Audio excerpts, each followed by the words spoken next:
అడగాలనుకుంటున్నా అడిగాను. అయితే నాకు అనిపించిన పాయింట్ ఏంటంటే అన్న, ఒకటి ఈ సినిమా గురించి మెయిన్ గా చెప్పాలంటే, ఒక తండ్రి చేసిన తప్పు వల్ల కొడుకు చెడుదారిలో పట్టడమే స్టోరీ, సినిమా స్టోరీ. అర్థమైంది అన్న. యాక్టింగ్ అంతా బాగానే ఉందన్న. అంటే ఒక క్యారెక్టరైజేషన్, అంటే అల్లరి నరేష్ గారి క్యారెక్టరైజేషన్ మాత్రం కొంచెం కొత్తగా ఉంది.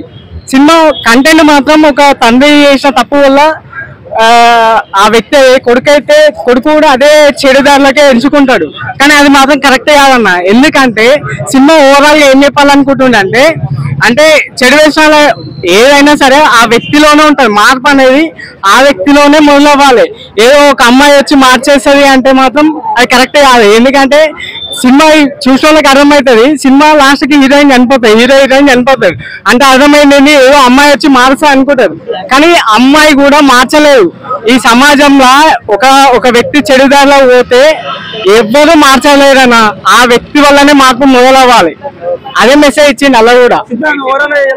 ఫైట్స్ అయితే బాగానే తీసిండనా, కానీ అల్లరి నరేష్ కి ఫైట్లు నార్మల్ అనిపించినాయి. అట్లా బీజిఎం ఎట్లుందంటే, అంటే గుర్తు పెట్టుకునే సాంగ్స్ అయితే ఏం లేవు, కానీ సాంగ్స్ అవుతుంటే ఒక మంచి ఫీల్ అవుతుందన్న. 2.5 out of 5. సాంగ్స్ గుర్తు పెట్టుకునే సాంగ్స్ ఏం లేవు అన్న సినిమాలో. కామెడీ ఉంది. అంటే నాకు